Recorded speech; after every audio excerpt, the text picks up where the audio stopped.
Mga katrops, welcome back ulit sa aking channel, Sports PH. At ngayon nga ay pag-uusapan natin ang sinabi ni Derrick Rose kay Ja Morant at ang inilabas na pinakahuling trade update kay James Harden. Pag-uusapan na rin nga natin dito sa ating panibagong video ang balitang naka-jackpot nga na po agad ang Los Angeles Lakers sa kanilang bagong player.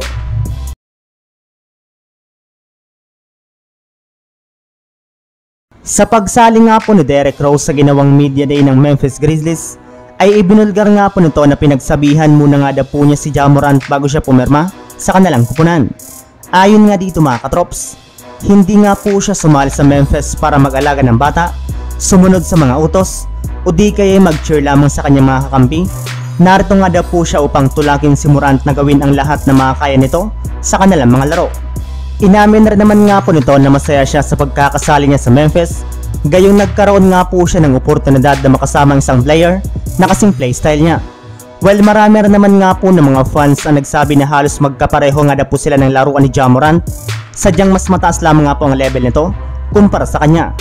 Bali since nga po na hindi pa makakapaglaro si Ja Morant sa Memphis Grizzlies hanggang sa December, ay inaasahan nga po na si Derrick Rose muna ang papalit sa pwesto ni Ja Morant at siyang magiging mentor nito sa darating na season.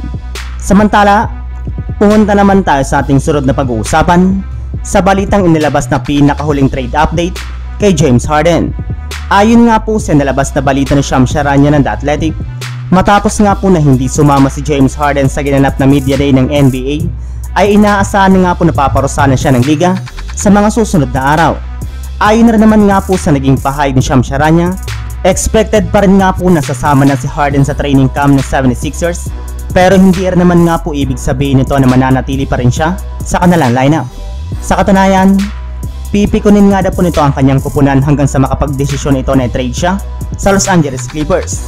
Yes, gustong gusto pa rin nga po ni Harden na mapupunta siya sa Clippers ano man ang mangyari, gayong naniniwala na nga po ito na magkakaroon siya dito ng mas magandang karir kasama si Kawhi Leonard, Paul George at Russell Westbrook. Kung hindi nga daw po sa Clippers ay willing rin naman nga po si James Harden na mapapunta sa Los Angeles Lakers kasama si LeBron James at Anthony Davis. Habang dumako naman tayo sa ating sunod na pag-uusapan sa balitang naka-jackpot nga daw po agad ng Los Angeles Lakers sa kanilang bagong player. Ayon nga po sa naging pahayag ni D'Angelo Russell at Austin Reeves, isa nga daw po sa kanilang mga teammate na nag-stand out sa day 1 ng kanilang training camp ay walang iba kundi ang kanilang rookie na si Jalen Hood-Schifino, na nagkaroon agad ng magandang performance sa kanilang ginawang scrimmage at individual workout. Kaya mukhang hindi nga po talaga nagkamali ang Lakers sa pagkuha nila sa kanya nang nagdaang 2023 NBA season. So yun lang mga katrops, ang handog kong story ngayong araw.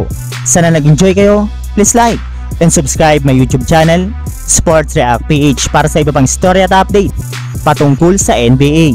Kita-kits muli sa ating susunod na video.